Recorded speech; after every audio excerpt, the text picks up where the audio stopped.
This information webinar will be recorded and it will be available online.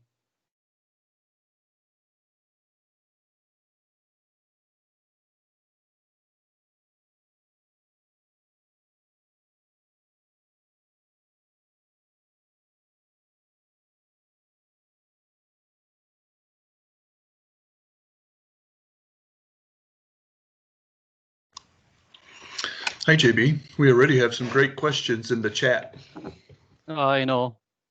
So, but I think they're all things that you're going to be addressing in the webinar. I'm sure of it, actually, huh? Yeah.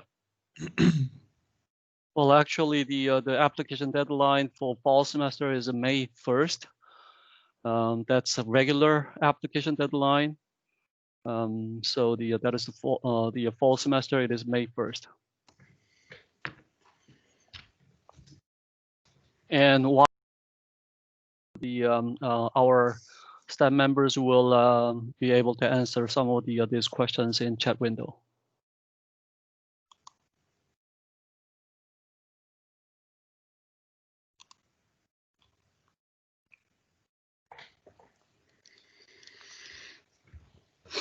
Okay, it is about the time.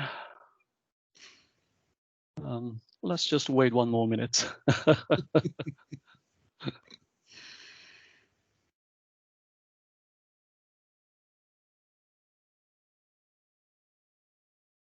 I love your glass.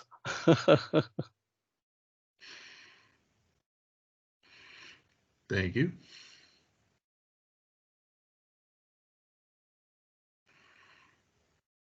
Welcome, Jerry.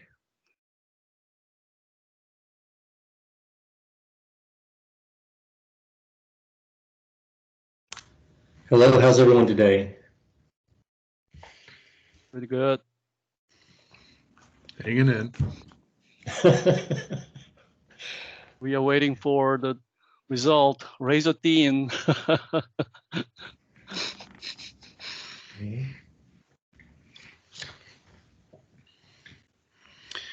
Every 4 years.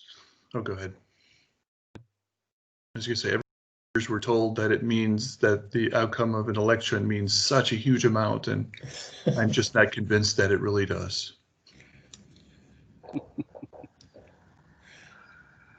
All right, it's about time, so let me just go ahead and start it. Welcome everyone, depending on your location, good morning or good evening.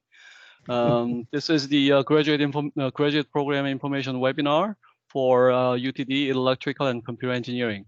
So let me just share my slide right here. Give me just a second. Can you guys see? Oops, sorry. Let me share this screen here. Here we go. Can you guys see the slide? Yes. Mm-hmm. Thank you. So here is the agenda for this morning or this evening, depending on your location. Meeting agenda is the welcome remark from our department head, Professor Lawrence Orbozet. And we have the 4 featured speakers to talk about the graduate student life at UTD and some job prospects in ECE. And I will introduce the ECE graduate program staff and the academic advisors. And then I will address the overview of the electrical and computer engineering department and our graduate program. And then I will talk about the some of the common questions common questions asked from prospective students and current students. So I will talk about the application, admission, financial assistance, and requirement for graduation and internships and those kind of things. So let me first introduce Dr. Larry Orbozet, our department head. He is a fellow of American Vacuum Society. And let us welcome Dr. Orbozet. Thank you, JB. Welcome, everybody. I'm really glad to be able to welcome you to this webinar and to be able to talk with you for a little bit of time. As JB pointed out, we have actually a wonderful group of people who are going to be making some presentations to you today on a variety of topics. They'll tell you a bit about some facts about UTD, some facts about local industry, as well as UTD's connection to global industry, some advice, I think, about how it is that you can join in with our vibrant community here as well. And so maybe the first thing that I should do is say thank you to our presenters today as well. You know, the purpose of a webinar is to get questions answered. And so I want to encourage you to ask questions of these presenters as well as our staff members here. I'm seeing some wonderful questions in the chat already, so I'm greatly encouraged. Don't let yourself get out of this webinar without getting your questions answered. JB knows me well enough, so that's probably why he said welcome remark. But he knows already that I'm going to make welcome remarks. And as department head, it's difficult to stop me at this point. And you know, when I have the chance to brag about some of my colleagues here in ECE is it's just one that I find too difficult to give up. So I'm going to spend a tiny bit of time just bragging on a couple of the colleagues that we have here. Later on in this presentation, JB is going to outline for you the fact that we have 5 concentration areas in the master's degree program. And in reality, that's more like 6 or 7. In fact, we've combined them in order to allow students to have more flexibility, but we used to have over 10 different areas. And we've combined them down to these 5 so that students can have more flexibility in what they choose to study, honestly. And so if I think about what we're best known for here at UTD and ECE, I would say it's our circuits area. There is a worldwide renowned of our faculty members named Ken Oh, but also Dongsheng Ma and Yun Chu and others. And just to give you an idea of some of the fascinating things that they're doing, in this case, Ken is looking at building the very first electronic nose. Electronics that can smell. It's just fun even being able to say those words. That requires that you be able to make excellent measurements in the terahertz range, analog measurements, and build circuits that can do this kind of thing. Dongsheng Ma, connected with that same center, looks at doing low power and power smart circuit design in the analog arena. And of course, in our circuit design faculty, in our circuits area, we do all kinds of digital integrated circuit design as well, including optimization of all of those kinds of processes too. But I'm going to move to another area because our other faculty, we've got a substantial number of faculty in circuit design, but I'll move to another area to brag on them too. And maybe the next area for which we're best known is the signal processing and signal processing and telecommunications areas. Just as one example, we have faculty looking at using not just audio, but also video to determine a person's emotion while they're speaking to you. It's called emotive computing. And of course, that involves machine learning and artificial intelligence as well. But electrical and computer engineering is where ML and AI started. We used to call it pattern recognition back in the day, right? And so that's a big part of what we do in our research and what we do in our education as well. You know, if I pick another faculty member there to brag on, one of our associate deans who has a very vibrant program in in the signal processing arena, but it's all aimed at audio, understanding speech and speech processing, and connected up with helping those who are deaf as well or hearing impaired as well. John Hansen is his name, reduced the entire corpus of one of the Apollo, actually several of the Apollo missions now, to making it digital so that people can use that in research. So Professor J.B. Lee, who's leading us, works in our devices area. So do I. And he can tell you a bit about his MEMS research, for example. Or he could tell you, I can tell you, and he can tell you too about Chingu, who is working on making nanoscale lasers for next generation communications. We've got a great group in power and energy as well that we're looking to continue to build. Our newest member there is named Matthew Gardner, looking at electronic gears.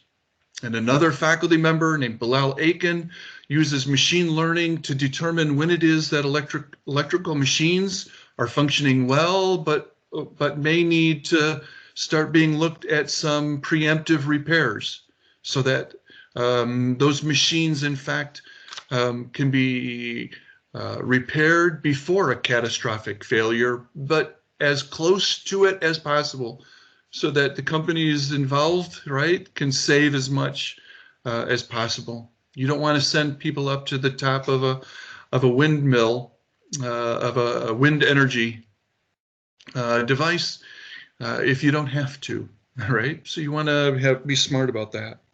And then, of course, computer engineering and computing systems. We've got some excellent faculty there as well, looking at high-level synthesis, for example, and actually looking at hardware security and protecting ourselves, not just by software, which is the computer science side thing, but as a mixture of hardware and software, and being able to do secure manufacturing as well. My goodness. I'm going to talk about just a couple other things, even though I've already overspent my time. I want you to know, because there's a pandemic going on, and it is around the world, I want you to know that healthcare in the Dallas-Fort Worth area is excellent, absolutely excellent. So that, in fact, our students are in one of the safer places in the entire world because of it. And just as a kind of a fun thing to end things off, today, the weather, well, let's see, I recently spoke to my parents because they live up in the Illinois and Wisconsin area, and there's some great universities up there too, and their forecast has them at around 4 degrees C. But today in Dallas, we're going to be right around 25. Yeah, if you want a place where the weather can be great, even in the fall, we're the place for you. That was just kind of a silly thing, but now, JB, I am going to turn it back over to you to carry out some more serious discussions. All right. Thank you so much, Larry, for your welcome remarks. You can try to tame me, but I'm hard to tame, man. You guys can know how much that Dr. Obozet knows about the entire department, in details. So he already gave the good the overview about the department. Without further ado, let me just go ahead and move on to the next stage. So let me show you this screen again.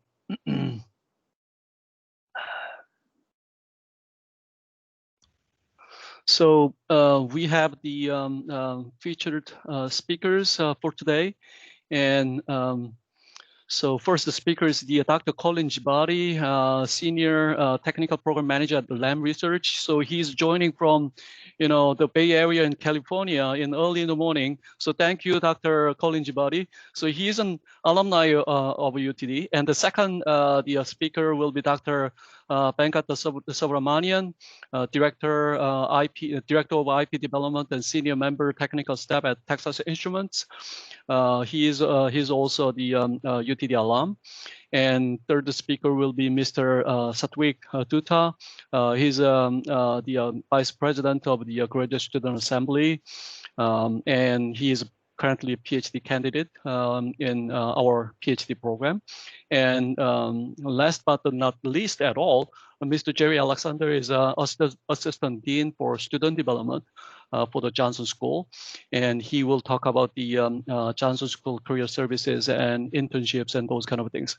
So let me turn it over to Dr. Colin Jibati. Thank you, Dr. Lee. Good morning, everyone. Hope you can hear me clearly. Yes. Okay, great. Dr. Lee, do you want to share my slides, or should I go ahead and just share my slides separately? How do you want to do? You can share your slide if you like. Okay, sure.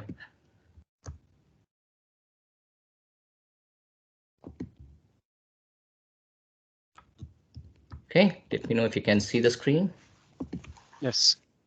Okay, thanks.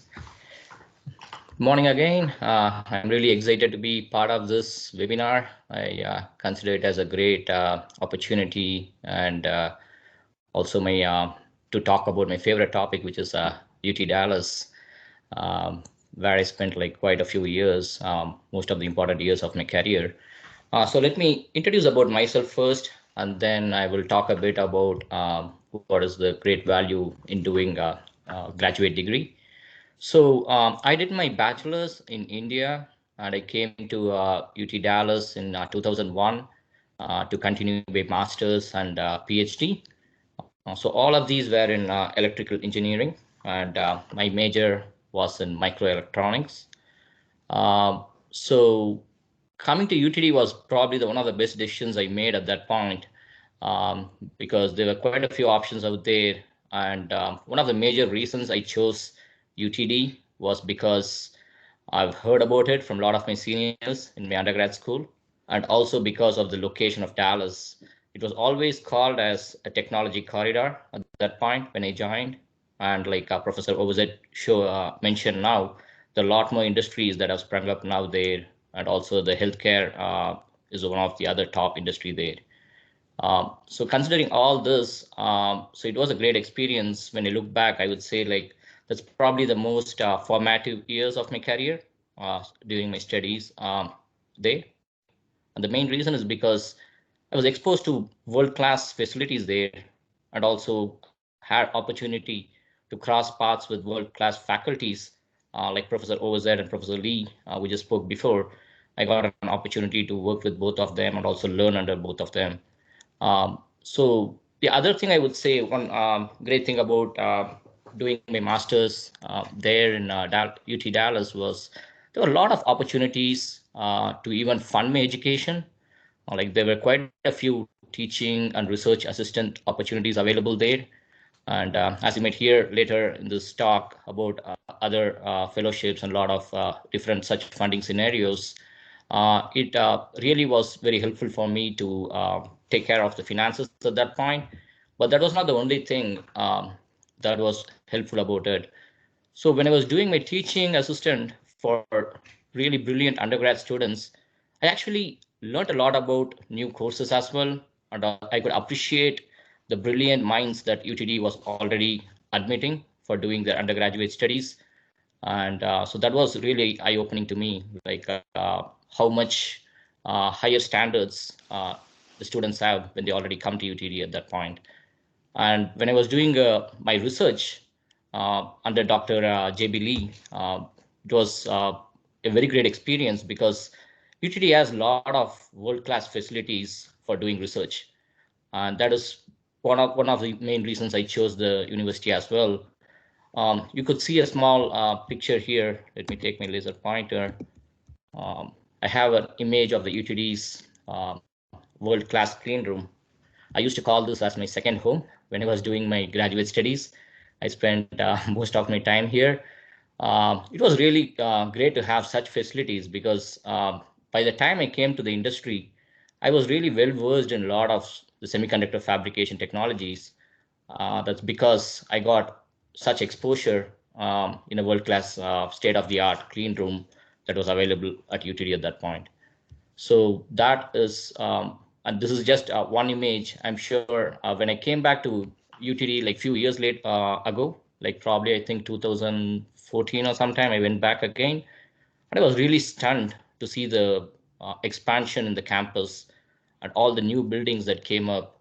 And I also got an opportunity to go into one of these buildings and have a tour of these labs. And it was, I would probably state, yeah, this is like grown like 10 times since I even left there. So it is really mind-boggling how much development has happened there. So I'm sure like people who are going to come now for doing the studies are going to be exposed to a lot more advanced technologies at this point. So that's a really great part about it, especially if you are considering masters and PhD. I would really encourage to do research as well, because that really adds a significant value to your resume and also to your career. So last but not the least, during my experience during the graduate study, I got multiple internship opportunities thanks to all the companies which were close to UTD at that point. I did an internship at Dallas Semiconductor. I think it got changed to Maxim recently. And then Zyvex Corporation was a startup company which was doing MEMS devices. So almost every summer that I spent during my graduate study and PhD there, I was lucky to have some internship experience. And that's what finally took me to my current destination, which is Lam Research. The Novella systems you see here was actually acquired by Lam Research later. So I got an opportunity to do an internship towards the end of my PhD there, and they offered me a job after that, even without any interviews following that. So it was a really good experience, or sort of a nice transition from an academic field to the industry by doing such internships. And UTD surely provides that opportunity due to its great location. So in terms of my research interest, like I mentioned, it's mainly about semiconductor processing and micro electromechanical systems, or we call it as MEMS. So I was lucky to get this research opportunity under Professor Lee. And on the right, I'm just showing off some of my PhD research work. It's been like almost more than 10 years since I finished it. But even when I look at these images now, I still get excited, like how much we could achieve within this 3 or 4 years of research that was really cutting edge. So what I'm showing is an image of a biological cell, which is actually handled by a micro gripper or micro manipulator that I designed and fabricated. So every step of this fabrication could be done in the UTD clean room. And that actually gave me a very good the whole spectrum of exposure to the various processes that are involved in a chip fabrication. So yeah, like I said, yeah, this is something that always makes me feel proud and excited when I look at these images. So in terms of my work experience, like I just mentioned, after the internship there, I got an opportunity to come to Lam Research. It's in the Silicon Valley. So just to give a background, so Lam fabricates or actually we make semiconductor equipments like the one you see at the left bottom here. So this is like a room-sized equipment that actually does deposition, etch. So if you read about the steps of a chip fabrication, there are like 50 or more than 50 different steps, and Lam makes like equipments for doing all those steps. The second image you see is like a 300 millimeter or like a 12-inch wafer on which the chips are fabricated. And then you could see you get like a few micron size devices or even nano size devices these days by doing this chip fabrication experience. So my experience in research at UTD surely, like I said, it exposed me to different facets of this technology. So when I became a process development engineer in Lam Research, I was quite familiar with all this deposition, etch, lithography, all these different steps that are required. I wouldn't say that for a lot of engineers who come to the industry. These things are typically new, and they're like they don't have much hands-on experience. But surely I had an edge because of my research experience at UTD, and it was a wonderful opportunity to be in that position. So after that, my career has been progressing to becoming like a program manager, managing like a tier 1 customer for lab research. So these are like different experiences we get as we come to an industry. And I would surely emphasize doing a graduate study is what really empowers you to withstand the rigors of the industry, to especially when you have a cyclical economy that goes like ups and downs, and you have these instabilities that happen. Having a degree surely gives you the confidence that you can survive all the cyclical things in the industry. And speaking of which, like Professor Overs had mentioned, we're also living in a pandemic time, and COVID has surely been a major influence on all our lives, I think.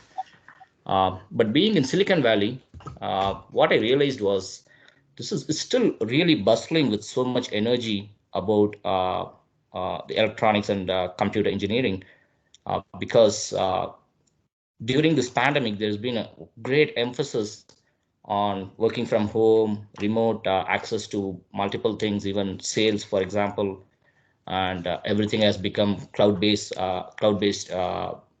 storage, and there's a lot of things about artificial intelligence that's helping us now.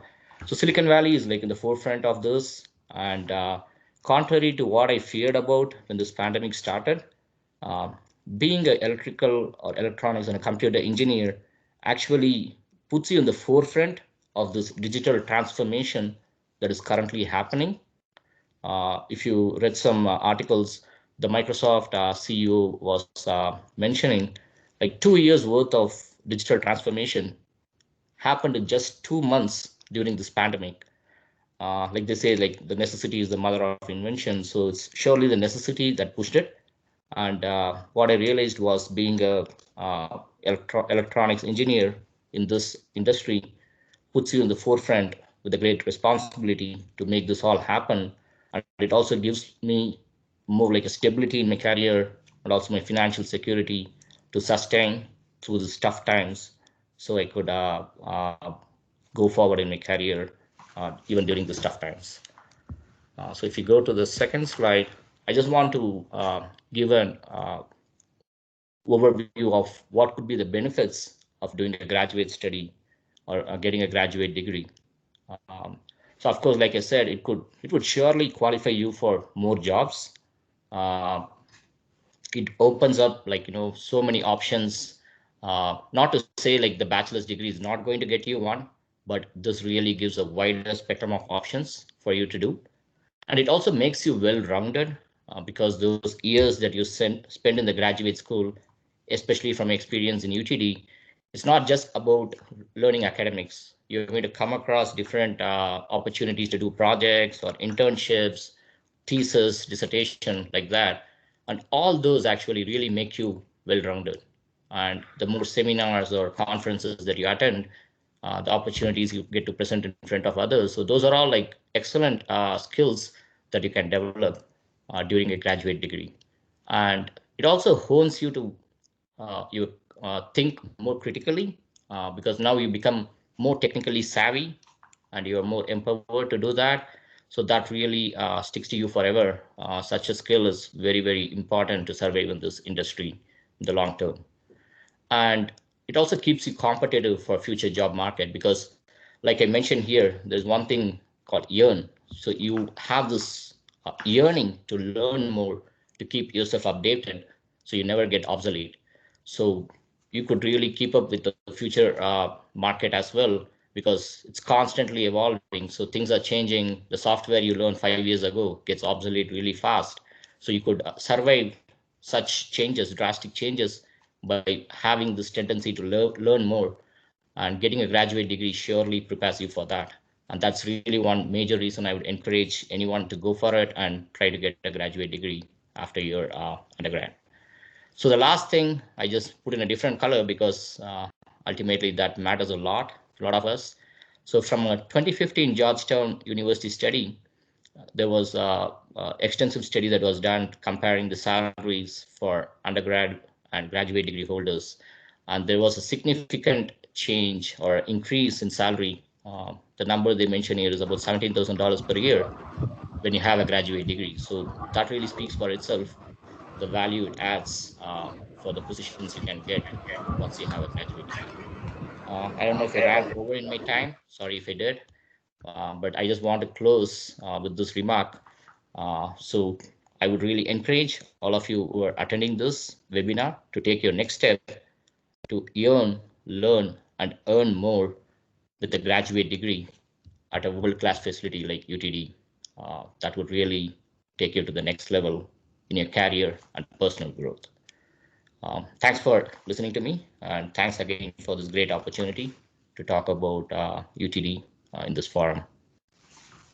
Thank you so much, Dr. Colin Jibari. It was a wonderful, wonderful talk, and I really appreciate your time and your the patronage about the your support for our program.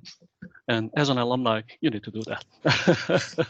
My pleasure. So, yeah, it is great to see you even in the screen. It is great to see you. So thank you, Dr. Collins Buddy again. Let me just move to the next speaker. The next speaker is the Dr. Venkata Subramanian from Texas Instruments. He has critical the appointment.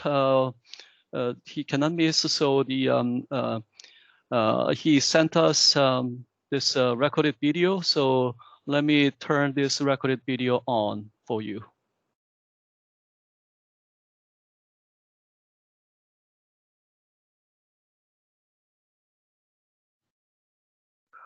So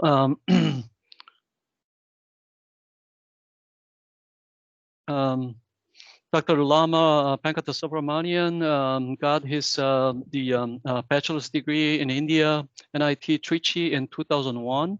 And he joined the UT Dallas as a master's student, and he graduated from master's program in 2005. Upon his graduation, he joined the TI in 2005. So he has been working at TI for 15 years. And while he was doing, while he was working at TI, and he joined UTD again as a part-time PhD student. So he was working at TI, and then as a part-time PhD student, he got his PhD. And basically, this is kind of the collaborative effort between TI's team and the UTD faculty together for the common research interest. So Dr. Venkata Subramanian can do his research, which is directly related to what he is doing at TI, but it is not about the commercial product, but it is worthy of research. So he was able to get this the PhD degree while he was working at TI. So for past 15 years, he has been working at TI for various positions, and he has been engineering director and process business unit, and he's now the director of IT. And he was graciously joining with us again at UTD Electrical and Computer Engineering as a member of Industrial Advisory Council. So IAC, Industrial Advisory Council, is very important for the running of the department. And he is working. He has been working with the other members of the IAC for advising the current and future direction of the direction of the ECE? I'm sorry. Of the department. Sorry, a second. So he wanted to talk about the Industrial Advisory Council just briefly. And there are 12 members in the IAC from TI, AT&T, IBM, Lockheed Martin. Lockheed Martin, the headquarters is in the Dallas-Fort Worth Metroplex.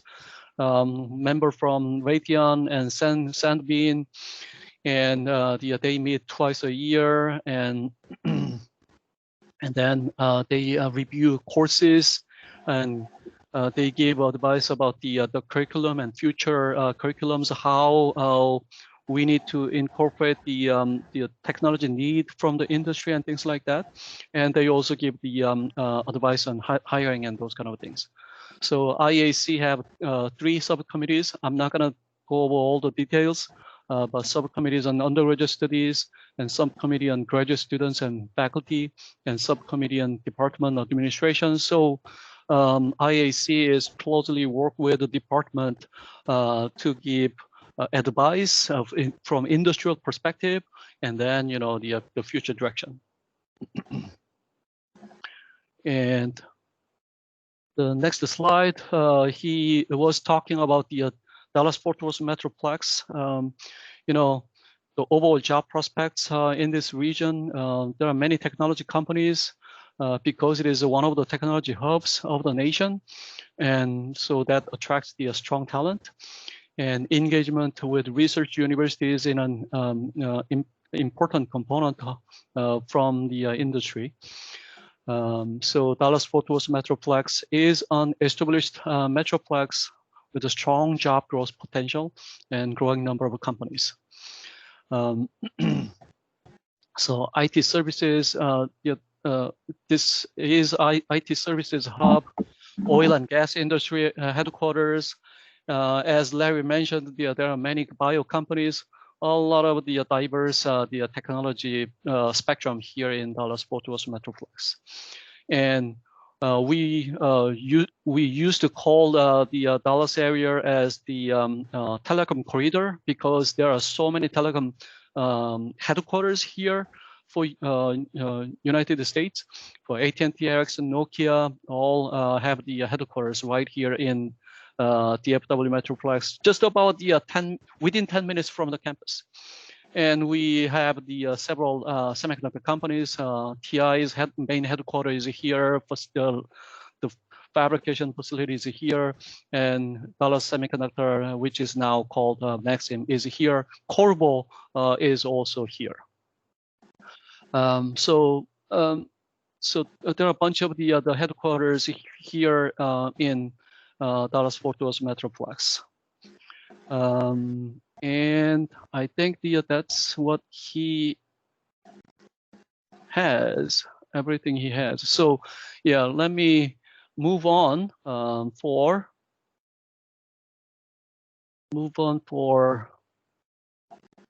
next.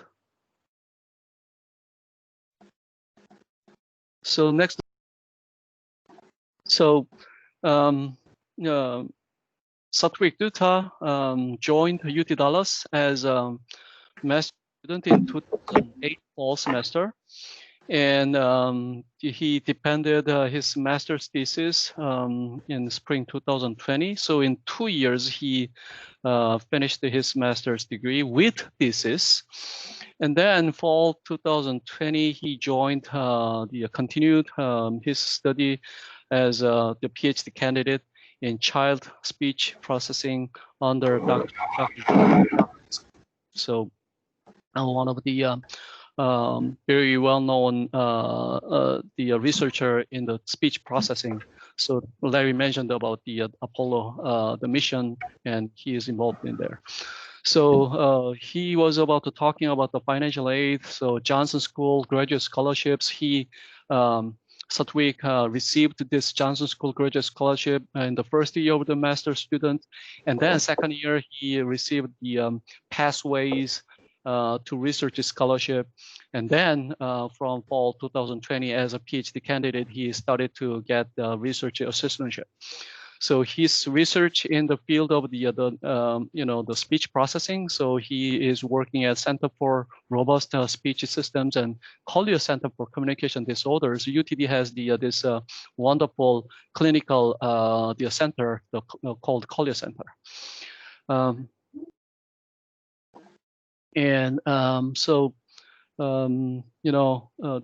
So he also talks about this academics and research experience at UT Dallas, and so in course-wise,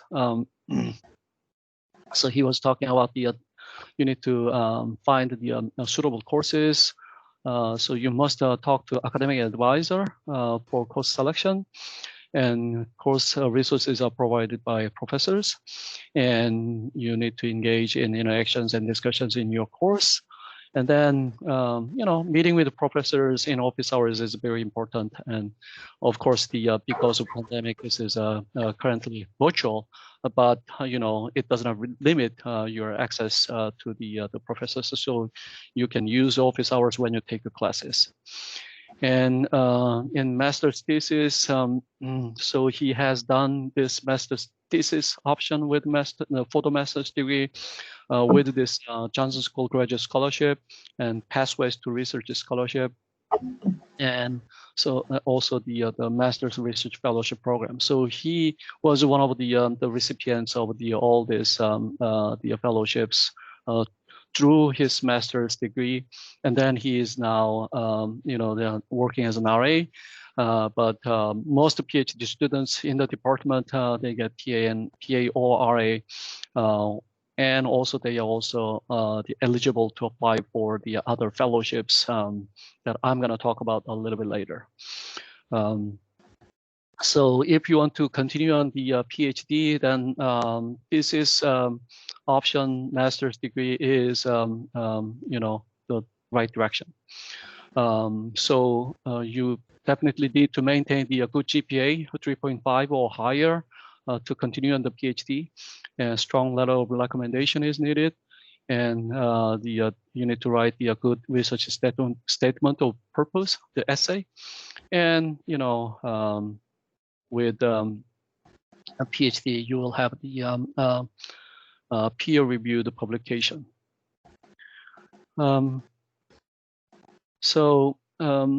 He also wanted to talk about the student life at UT Dallas briefly. That we do have the graduate student assembly. Mr. Dota is the vice president of the graduate student assembly. So this is kind of the university-wide organization.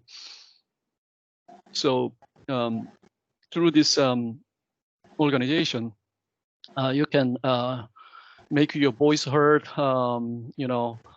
Of course, in classes you can talk to the professors, but as the group of the graduate students, you can make your voices heard to the department or engineering school or entire university like that.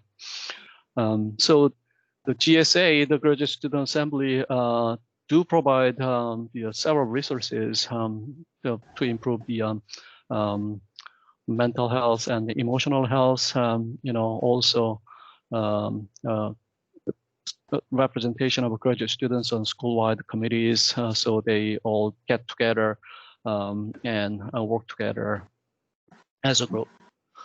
So UTD, the graduate programs in entire UTD, we have the pretty diverse international community, and we do have the all this supporting the organizations like Counseling Center and Recreation Center and Office of Graduate Education, that is the university-wide the office, and then Wellness Center and Career Center, and so Mr. Alexander will talk about this Johnson Career Services, and also there is a health center.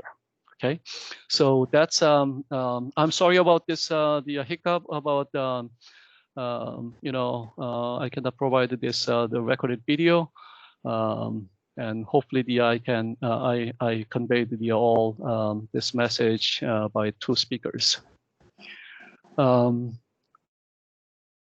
Next, I will introduce Mr. Jerry Alexander, Assistant Dean in Johnson School, and he will talk about Johnson Career Services. Jerry?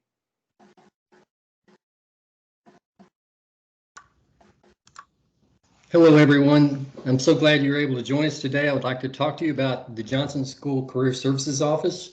My name is Jerry Alexander. I'm the Assistant Dean for Student Development, and my job is to help you find employment and to help you learn and grow in your professional background. So, Me, and sure. I will move on. All right, like I said, I'm Jerry Alexander. I'm with Johnson's Career Services. Next slide, please.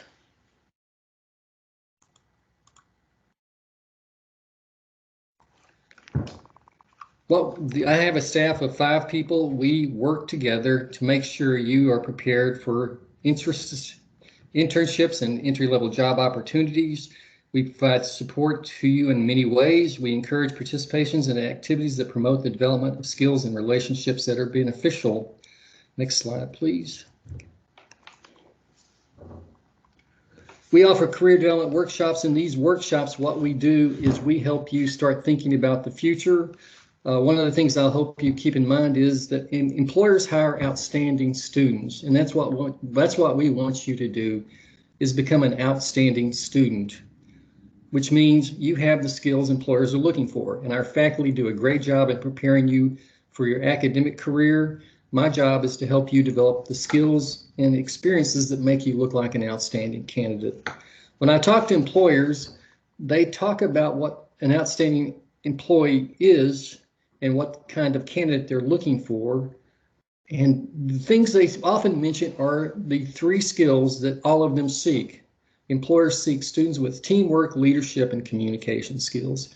It's very important that when you start your degree at UT Dallas, you do the academic requirements, but you also develop your interpersonal skills, that you have evidence of leadership skills, and also learning how to present yourself, communication skills. Many employers will make a decision on hiring you based on an interview. And so my job is to help you think about what are the experiences I need to have on my resume that make me look outstanding. The Graduate Student Assembly and also the student organizations that were mentioned are very good ways for you to learn to start meeting with students.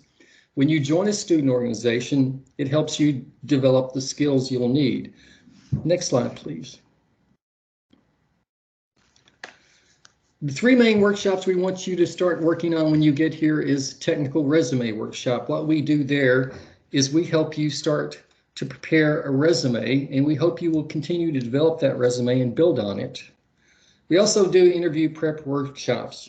In these workshops, we help you start planning the process.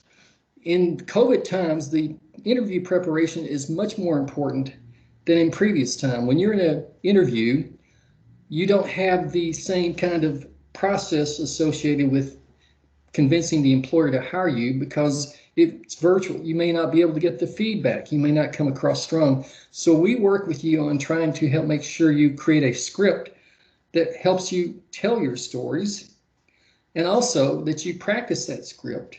And we suggest you practice your interview skills in a video of yourself, because that way you can get a sense of, what do I look like? What am I saying?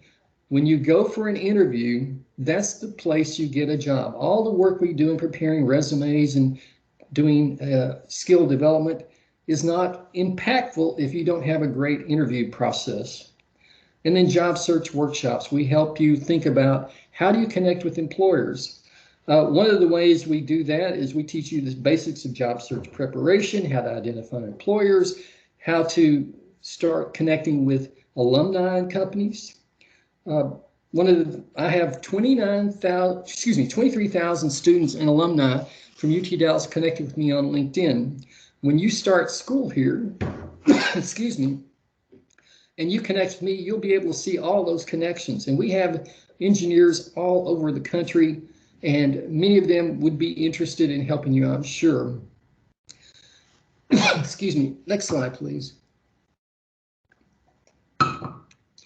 The main career fairs we have the Fall and Spring Intern Fair. We also have the STEAM Career Expo. These are opportunities for employers to come and meet with you and kind of screen you for their jobs. Employers also conduct on-campus interviews. Many companies will make presentations. For example, Google, Amazon, and Facebook spend time coming to campus and doing workshops and doing activities where they can build a relationship with you. Ways employers conduct interaction is also through things like employer spotlights, where a company will come in, they'll talk about the technologies they have, the skills they're looking for. Excuse me, next slide, please. Student organizations, Association for Computer Machinery Development, Developer Student Clubs, Grads of Computer Science. Those are student orgs that probably our computer engineering students are in, and I encourage you to join those. We also have IEEE, which is the leading student organization in electrical engineering, and then we also have Women Who Compute. So we have a lot of student organizations that work with you to help you develop your skills. Not mentioned are the National Society of Black Engineers, Hispanic Engineers, and Women Engineers. So these are organizations where you can get involved, you can connect with employers. In this time, employers are really reaching out to student organizations and trying to build relationships. They are trying to make sure they can connect with you early because they're competing for the talent in all of the colleges and universities. And so they think people who join student organizations are more likely to have the teamwork, leadership, and communication skills they're seeking. Next slide, please. We have a very strong relationship with the International Student Services. We process probably 700 CPTs a year. And so what we try to do is we have a process in place that when you get a job offer, you bring your resume to us. We start the processing with the International Student Services Office, and then very soon you will have your CPT. We do ask that you start preparing for this CPT whenever you come to campus. So if you're an F1 student, we will let you know that we have these orientations and that we make sure you do all the paperwork so that when you get your offer, it's a simple matter of processing it and you're ready to go to work. Next slide, please. Top employers, AMD, Facebook, Intel, Qorvo, Samsung, Texas Instruments. We have probably hundreds of different employers of students, and these are the ones that seem to catch attention. When you look at the school, electrical engineering, we certainly have the companies that are there. There are a lot of small companies. I mean, it's really interesting the way jobs break out. But the major one, Texas Instruments, in our backyard, and they're on campus all the time. They're heavily involved. Samsung also, Qorvo, Intel, Facebook, AMD. So we think we do a fairly good job of attracting employers because they come for the faculty and the students and the quality of the program. And that's what they seek when they get here. We have a very large school, and we have very well represented degrees in electrical, computers engineering, and telecom engineering. Next slide, please. That's it. I think that's all you have, Jerry. Yeah. Thank you, Jerry. I will move on to next slide. And so I'd like to introduce about the graduate program advisors and staffs. So we have the 4 master's level academic advisors, and Dr. Linda Riemann and Dr. Matthew Hines. They are mostly doing electrical engineering advising, and Dr. Diana Kogan is taking care of the computer engineering as well as electrical engineering. And Dr. Marco Taka is taking care of the telecommunications engineering. and a little bit of the electrical engineering. So if you are majoring electrical engineering master's degree, first you can contact these two advisors, Dr. Lemon and Dr. Hines. And CE, you must talk to first the Dr. Kogan. And for telecommunication engineering, you need to talk to the Dr. Taka. And you can always contact me, and I will redirect to our master's academic advisors. We have wonderful the staffs in our ECE graduate program office. Miss Barbara Parker, Miss Patricia Williams, and Miss Kimberly Hai, and Miss Diane Wang. So basically, the Miss Parker is taking care of all sorts of the works in applications and admission related. Miss Parker is working on it. And Miss Williams and then Miss Hai, once you are enrolled in our program, they will take care of your needs like course registrations and degree programs, all kinds of, like some thesis, and the qualifying exams, everything related to your the progress in the graduate degree. Miss Williams and Miss Hai are taking care of it. And Ms. Wang is taking care of the most of the communication side. So you are not enrolled yet. You did not apply yet, and you have some questions on the UTD and questions on ECE graduate program. Then Ms. Wang is taking care of those inquiries. So that's quick introduction about our advisors and staffs. And Dr. Larry Oberzet, our department head, gave the very good overview, but let me just quickly go over it one more time. Johnson School, Engineering School was established in 1986, very young. UTD was established in 1969, only 51 years old. So very young university, very dynamic university. And we do have the several departments in engineering school, ECE, computer science, it's a separate department, and material science and engineering, and mechanical engineering, and biomedical engineering, and systems engineering. So as of right now, ECE department, electrical and computer engineering department, we have 1,100 bachelor's undergraduate students and 219 master's students and 223 PhD students. You can see that our PhD program is pretty big, one of the biggest in the UTD. So you can see about, it is like 1,100 to about 440. So 11 to 4 ratio between undergraduate and graduate. We have the 40 tenured and tenure track faculty members, and we also have the 18 professors of instruction. So they teach some classes, professors instruction. And in our department, out of these faculty members, we have 16 IEEE fellows.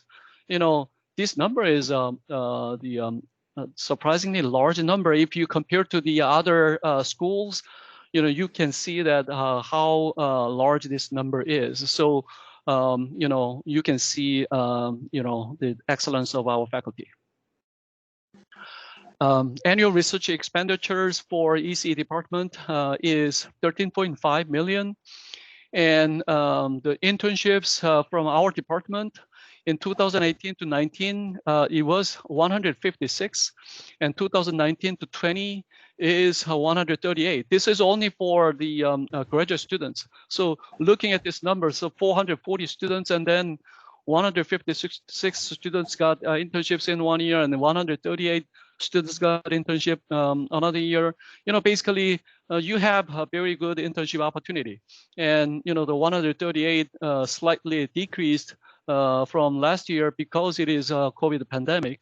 But, we even with the COVID pandemic, then, we have the good internships. And I know a lot of students are doing internships in fall semester as well, not just the summer, okay? And our ranking, based on US News and World Report 2021, our Department of Electrical and Computer Engineering. The computer engineering program is 52nd overall in the nation, and 32nd in public universities, and 3rd in Texas public universities. UT Austin and Texas A&M and UT Dallas is 3rd. And electrical engineering, including telecommunication engineering, our ranking is the 50th in the nation overall, and 28th in public universities, 3rd in the Texas public universities. Once again, the UT Dallas is located in Dallas-Fort Worth Metroplex. It is located in Richardson. It is just north of the Dallas, and one of the nation's largest urban areas and one of the nation's busiest and fastest growing business regions. So I want to one more time emphasize that there are 600 high-tech companies around UTD campus. Just within 20 minutes of driving, you can reach to all these companies. I'd like to read this email that we received from a major international company located in San Diego, California. I cannot say the company name, but you can easily see what this company is. So Company A is looking to build more official partnership with UT Dallas for our internship and new grad recruiting from the ECE department. We have hired great master's level students from UT Dallas into Company A's YYY group. We'd like to kickstart our partnership with dollar money in funding to go towards advancing this and that in the master's and PhD programs. Our 2020 summer internship program transitioned from on-campus to that company to a completely virtual format, and we will continue our fall recruiting virtually as well. So we received this email in summer.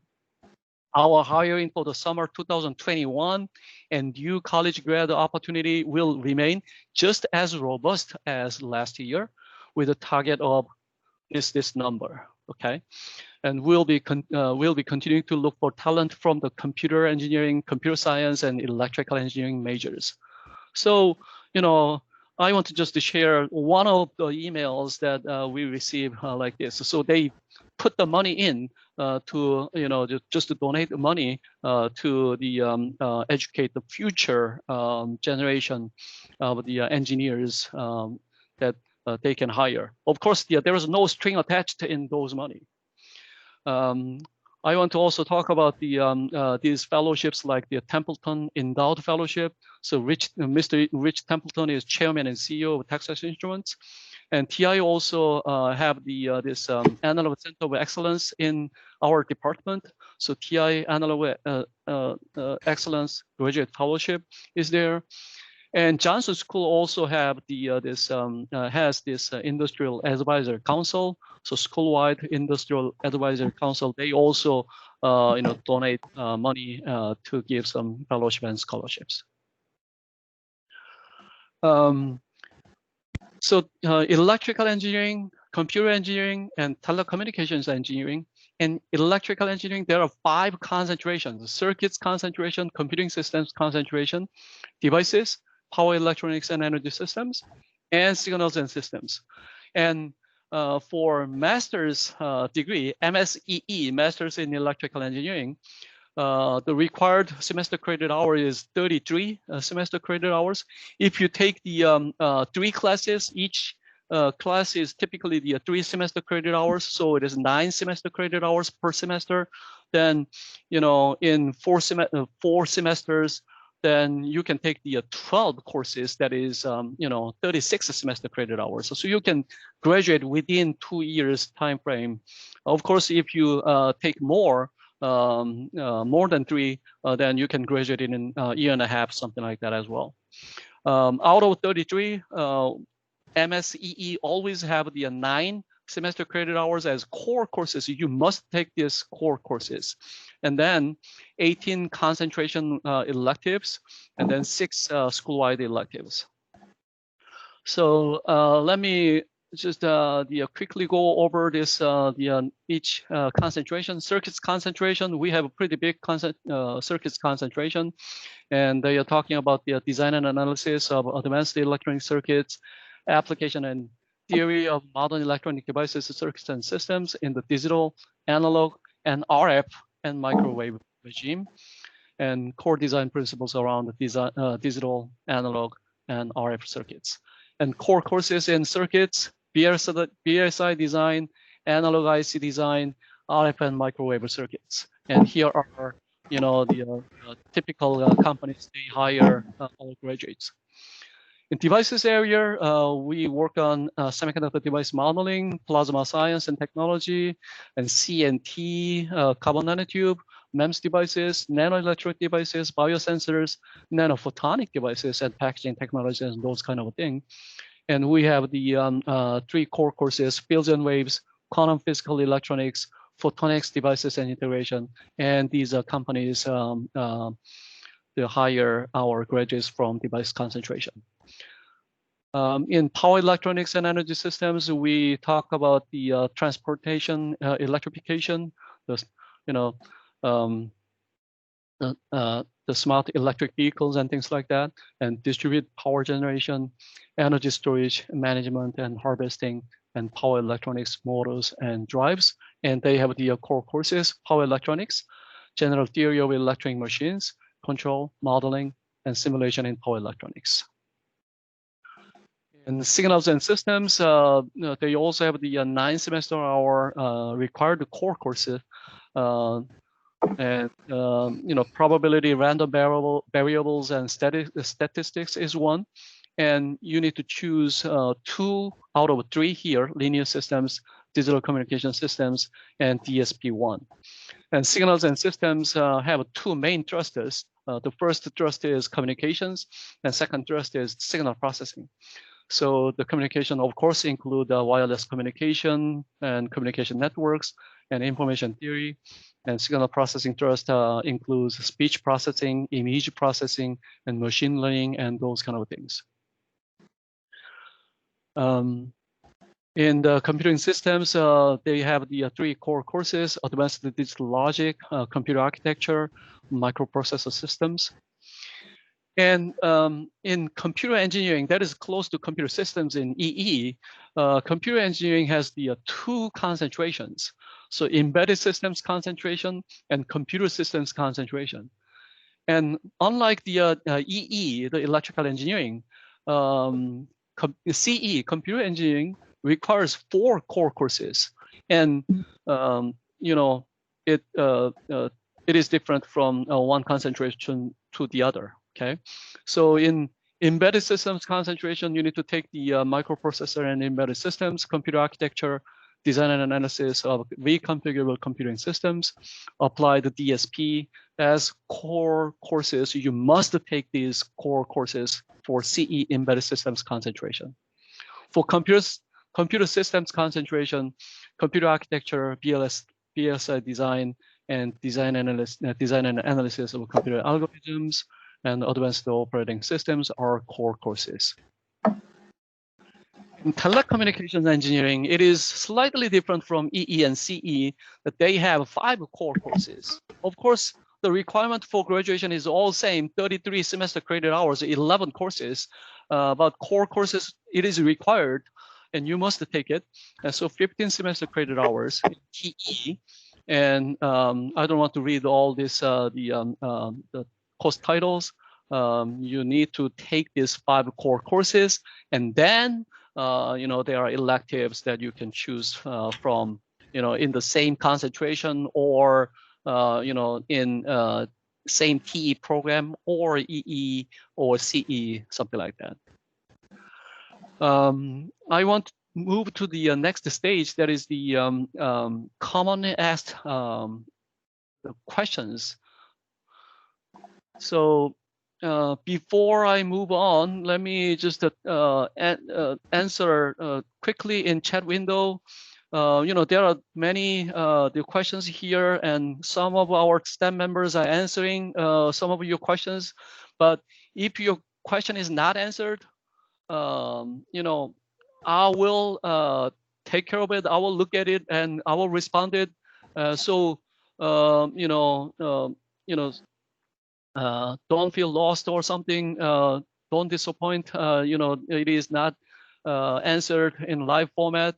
So I will definitely look at it and go back and get back to you for answers.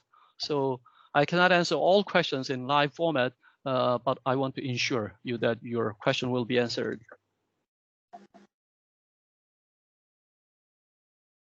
Okay, so the first slide that I have right here is about the application and admission.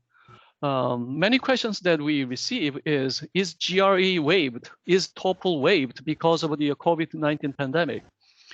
The answer is we review application without GRE, and conditional admission is given if all other materials are satisfiable by the committee. Okay, so application is reviewed by the graduate admission committee members, and we.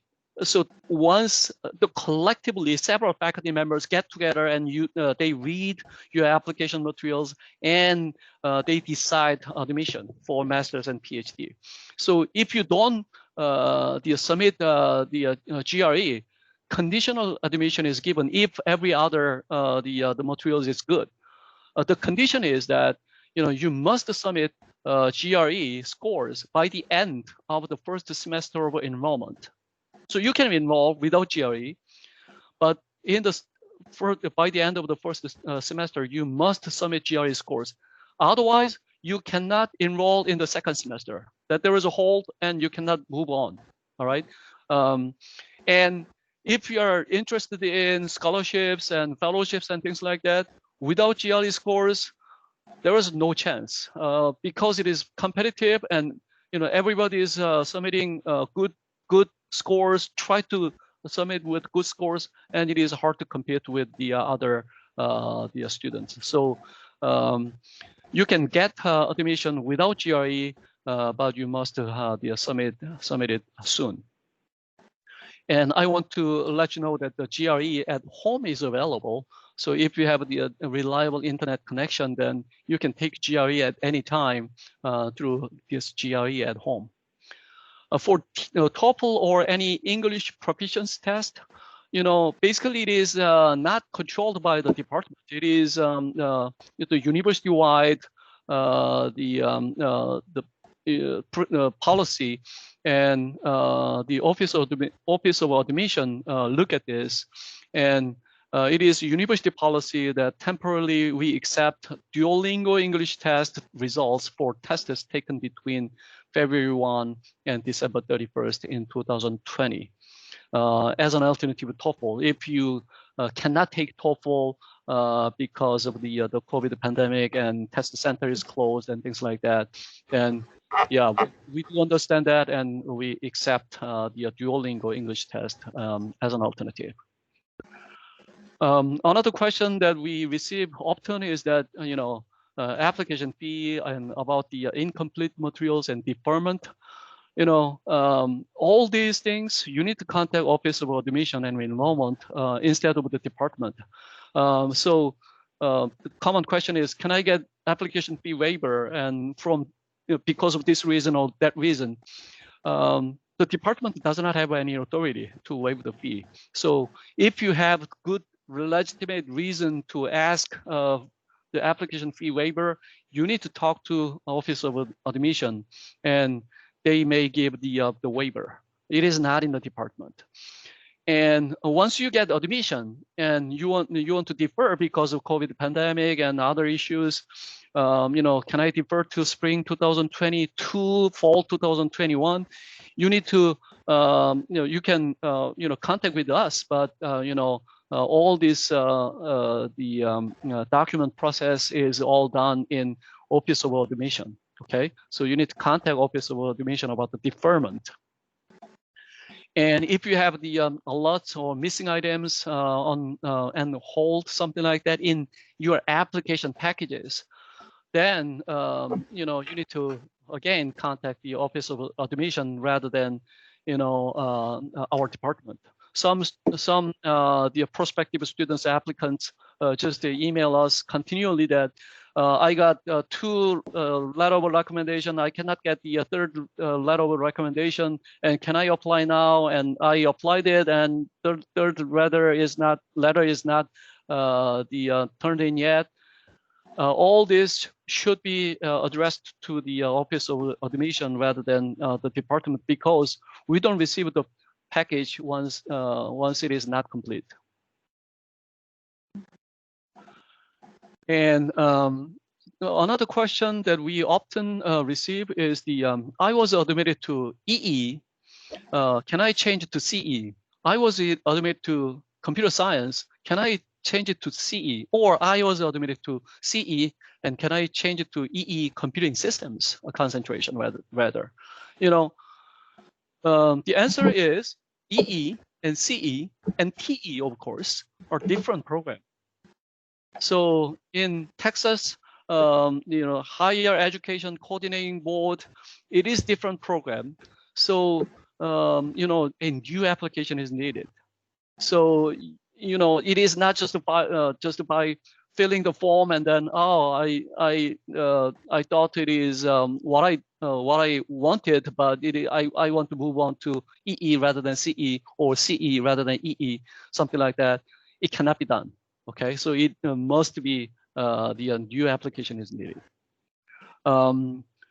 So in the same vein, the computer science is totally different department. So CS and CE are not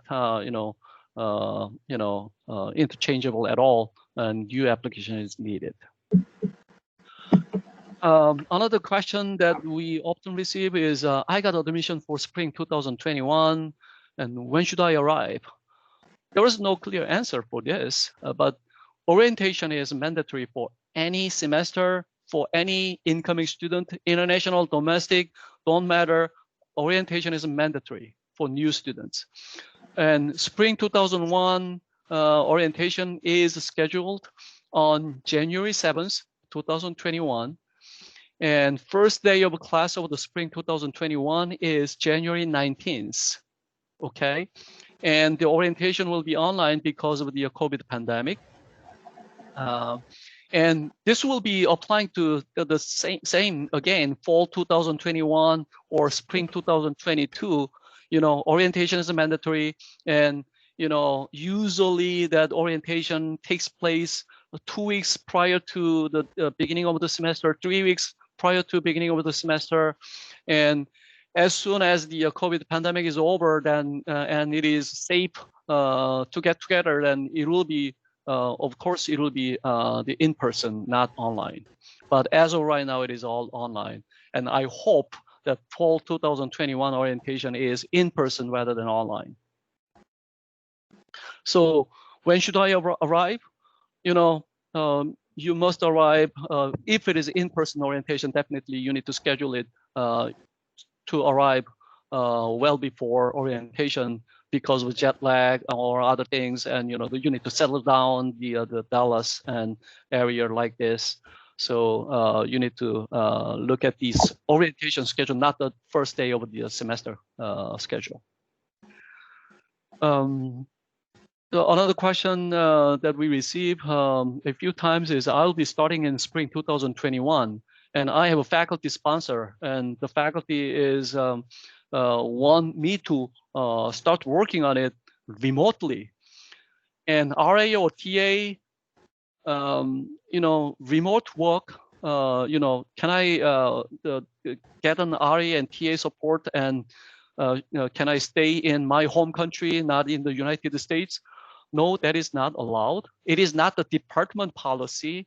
It is human resources in the university, and they have a policy that they cannot allow the new workers studying, in out of country. So this is the some questions asked from our admitted students. Many students are talking about, asking about this financial assistance opportunities. So you are interested in TA and RA. So TAs are clearly, there is an application window. It is February 1st to February 15th.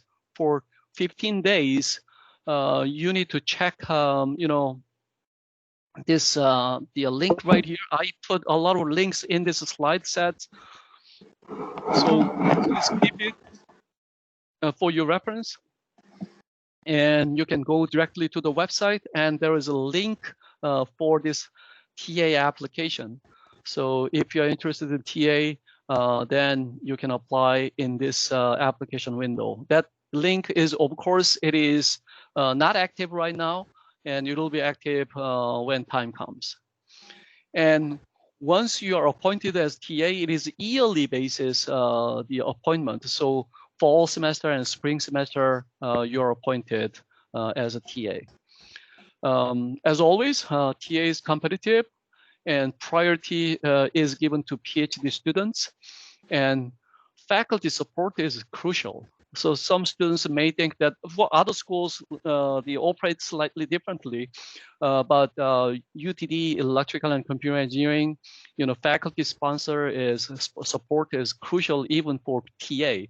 I want to be a TA. I got very good scores, and I don't have a faculty sponsor, but I want to be a TA, and you apply for it. To increase your chance, you must talk to faculty and get the faculty support your TA application. Okay, so that is very crucial. RAs are awarded by faculty member, not the department, and it's depending on their research funding.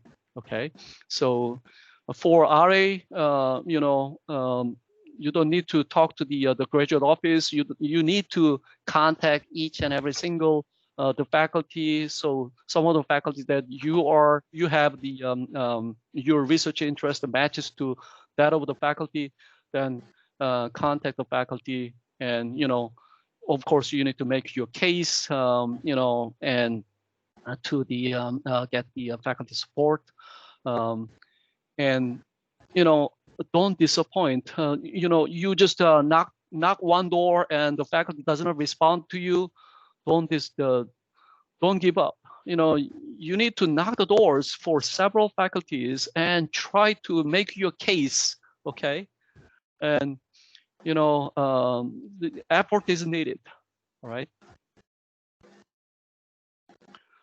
And so this the link right here shows all these fellowships available in engineering school. So there are a bunch of named fellowships right here: Jan van der Ziel, Oak and Kim Fellowship, Phil Litter Fellowship, Templeton Fellowships, and something like that.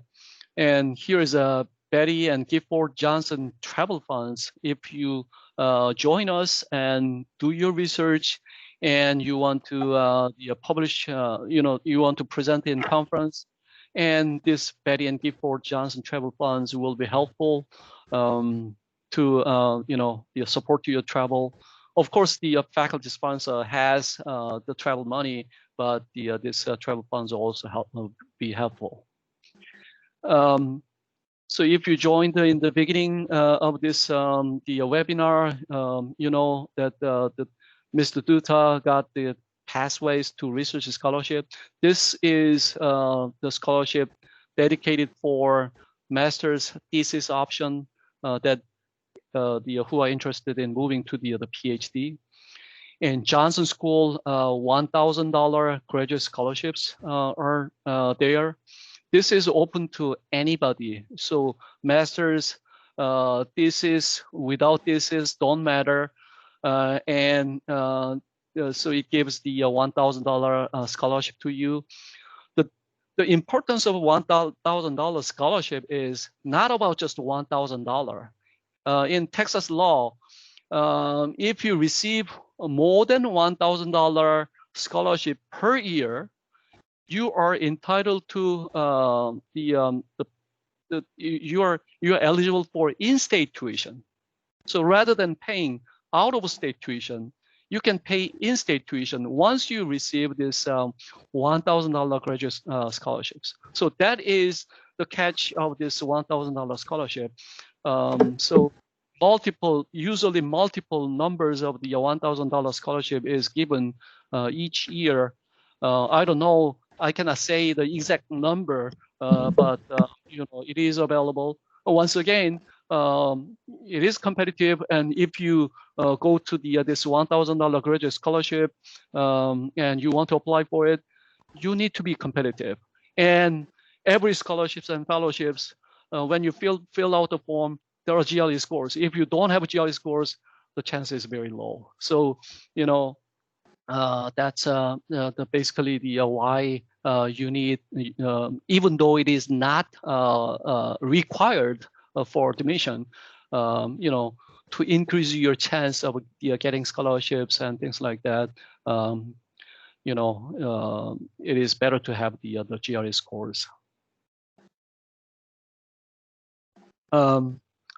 So the next big thing is spring 2021 orientation. I already mentioned it briefly, and the January 7th, 2021. So it is tentative, and the more information will be sent to those who are admitted for spring 2021. You will receive information in December, all the details about this orientation. And once again, orientation is mandatory, and you can register courses after you attend the orientation. Some of the admitted students email us that, can I register courses now? No, you cannot register course without the attending orientation. So there are many reasons behind it, and it is mandatory. And class starts on January 19th.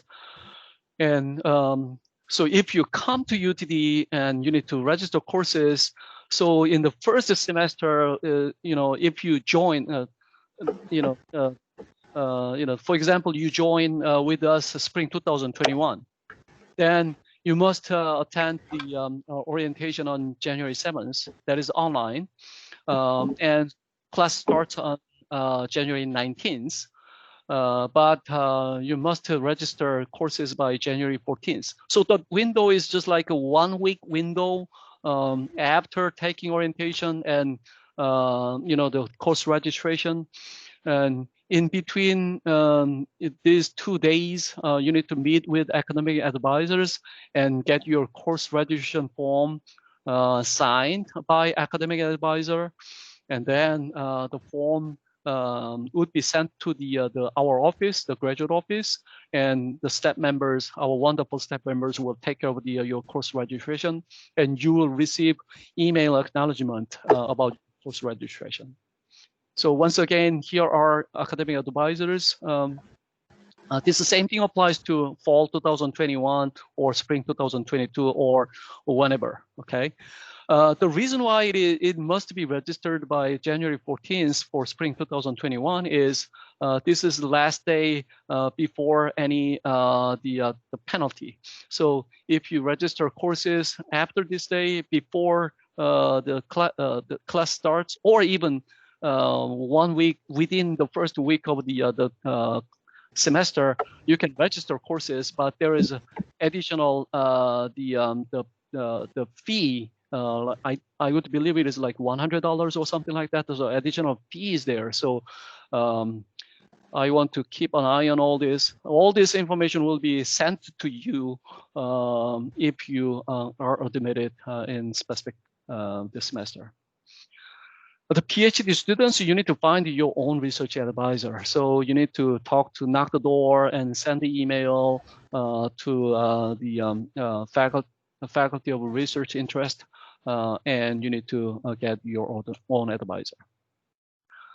And we have the degree plans, and degree requirements are very well outlined in the graduate catalog right here. And degree plan, we have this degree plan, and this degree plan must be submitted to academic advisors for review and signature. And it must be submitted by the end of the first semester. So we call it first semester degree plan. And for example, for master's students, you have, let's say 2 years. So you have 4 long semesters. And first semester, you need to submit this degree plan. And the third semester, toward the end of the third semester, you need to submit again the degree plan. So toward the end of the semester before graduating semester, you need to submit it again to academic advisor for review and signature. Okay. In this way, we can check what you're doing, and if you missed any core courses or elective courses, and it is all within the each concentration or program, and if you're on track or not. So once again, every concentration area program has core courses and elective courses. So you need to choose your classes carefully to maximize learning and graduate on time. You don't want to, oh boy, I missed that core course and I cannot graduate it in 2 years. I need to have one more semester. That is disaster. So that's why we have this degree plan, and so you must submit this degree plan. So it is our recommendation, and any advisor's recommendation is that you take core courses as quickly as possible. So, first semester or second semester, finish core courses. All right. You never know what will happen in the next semesters. Don't delay for any core courses in the last semester of your graduating semester. You never know what will happen. Okay, you may not graduate on time. Okay, so take core courses as quickly as possible. The linked right here, the MSEE degree plan, there are 5 concentration, and all those 5 concentration, you can click on it, and there are it will be linked to 5 concentration degree plan. MSc and TE degree plan, it is all linked. The clickable link are there, and you can see what is core courses required, elective courses, and things like that. And for PhD students, the requirement for PhD students that it is you need to complete a minimum of 75 semester credit hour beyond the baccalaureate degree. So what it means about 75 semester credit hours is that if you are admitted to the PhD program without master's degree, then you must take 30 graduate level semester credit hours. So at least 10 graduate level courses, 30 semester credit hours. Then minimum of 45 semester credit hours left. If you join us with your master's degree from some other institution, foreign country, or in any country in the any university in the nation with with master's degree, then you can complete a minimum of just 45 semester credit hours. And that 45 semester credit hours can be combined with 42 research hours, or you want to take the sub courses, and of course you can take courses. So 42 hours are like a combination of research and additional graduate level courses, and 3 dissertation semester credit hours. So the course taking for PhD students, you need to always talk to your PhD advisor. And for the UTD, we have this rule that we don't want the PhD students stay with us for, more than 4 years, 5 years, 6 years, 7 years, 8 years. We have this rule that if you stay long in the PhD program, that is, checked by semester credit hours. And if you have more than 99 semester credit hours, you need to pay non-resident tuition. So we want you to finish typically in, the 4 years, and, even the shorter is better, okay?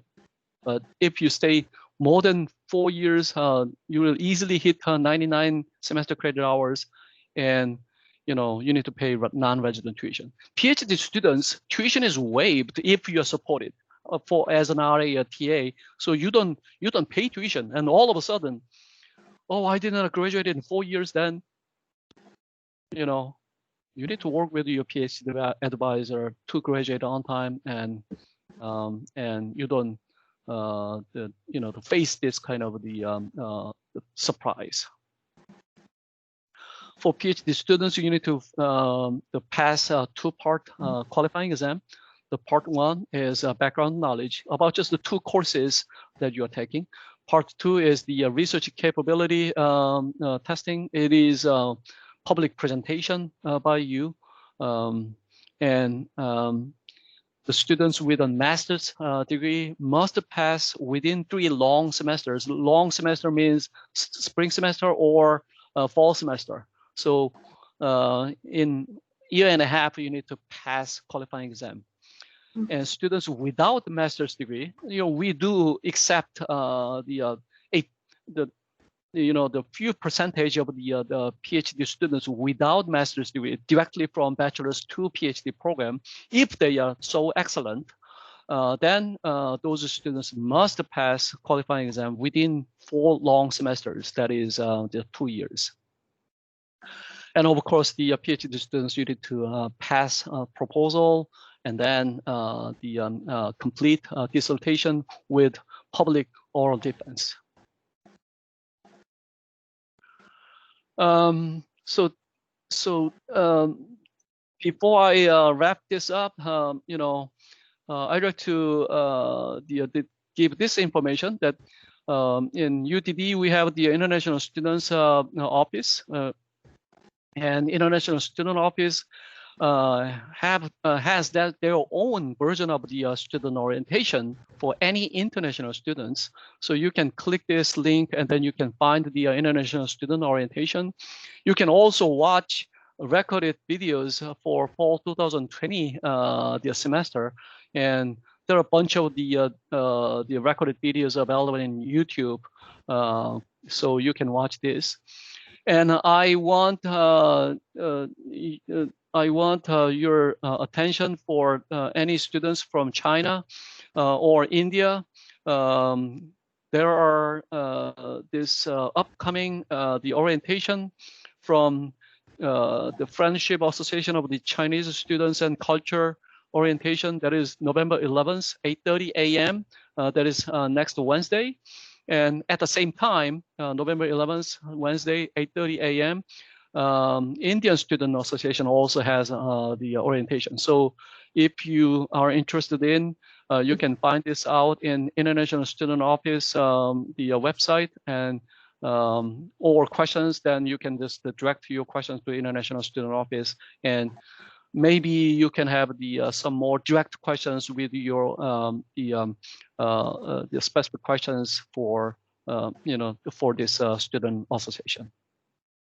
And International Student Orientation called UTD Big Howdy is also scheduled. That is November 17th, Tuesday, 8:30 a.m. So I want you to check that out. This is the last slide that I have for this webinar. So there are a bunch of the online resources for ECE students and prospective students. I already put a lot of links in previous slides. You can also find these web pages very useful.